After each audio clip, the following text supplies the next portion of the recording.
Il-coronavirus ikompli ħalli l-vittmi f'pajjiżna kif fl-aħħar sigħat mietu żewġ persuni oħrajn bit-total tal-vittmi tilgħu għal 166 s'issa. L-aħħar vittmi huma rġiel ta' 75 sena u ta' 96 sena tnejn mietu l-ħamis fir-residenza San Vincenz u fl-isptar Mater Dei rispettivament. Dan fil-waqt li fl-aħħar 24 siegħa 96 persuna oħra riżultaw pożittiv għal virus b'hekk bit-total ta' każi jitlaq għal 11,197 bil-fejqan ta' 87 persuna oħra fl-aħħar sigħat, kif ukoll bl-ammont ta' vittmi tela għal 166 il-każi attivi issa telgħu għal 1881 fosthom 55 minn Għawdex. F'din l-40 ġimgħa tal-pandemija f'pajjiżna rriżultaw b'kollox 660 każ ġdid illi hu fl-istess livell tal-każi li kienet ikollna 6 ġimgħat ilu u dan minkejja illi l-swab tests fl-aħħar 24 siegħa reġgħu niżlu għal taħt 3000. L-aħħar aġġornamenti ta' ċifri ingħataw mis-Suprintendent ta' Saħħa Pubblika il-Professur Charmaine Gauci fil-konferenza tal-aħbarijiet illi qed tindirizza ta' kull ġimgħa. Matula ispjegat ukoll illi fost dawk illi għadhom attivi għal virus 186 persuna qed jingħataw il-kura fl-isptarijiet jew residenzi għall-anzjani. Fosthom 17 fit-taqsima tal-kura intensiva u 7 fl-Infectious Diseases Unit tal-Isptar Mater Dei.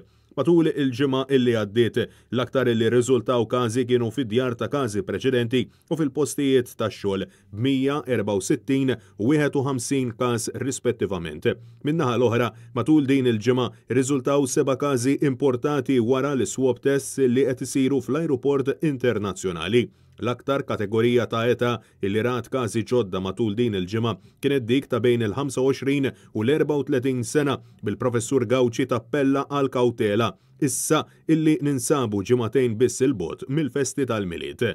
U għawek rridu noqogħdu attenti għaliex propju dawn nies kunu nies liktar li jistgħu jkunu joħorġu, liktar nies li propju jkunu qegħdin fuq il-postijiet tax-xogħol u allura rridu noqogħdu attenti li kulħadd għandu jieħu ħsieb mistax oħra bħallum kilba min irid ikun il-milied u allura naf li jkun hawn nies kunu qegħdin jippjanaw, però intom hu tippjanaw ejja noqogħdu attenti li dan il-milied ikun milied li aħna nibqgħu niftakruh bħala milied li aħna proteġejna għal dawk in-nies li iktar huma qalbna, proteġejna lil ħbib tagħna u proteġejna lil familjari tagħna. Jekk ħajkollna nies li ħajkunu qegħdin jitilqu minn dawn il-miżuri preventivi li aħna tallimna li jaħdmu, ħajkun hemm influss kbir ta' każijiet speċjalment fl-ewwel ġimgħa ta' Jannar fejn inti kollok iktar każijiet li jimirdu, konsegwenzi li ħajkollna iktar influss ta' nies li jitlu l-isptar tagħna u sfortunatament iktar nies li jmutu. Dwar il-vaċċin, is-Suprintendent ta' Saħħa Pubblika spjegat li dan mistenni jasal f'pajjiżna f'Jannar, iżda għalkemm qalet li mhux possibbli tagħti data eżatta, qalet li mhux esklus li dan sansitra jasal fl-ewwel jiem ta' Jannar.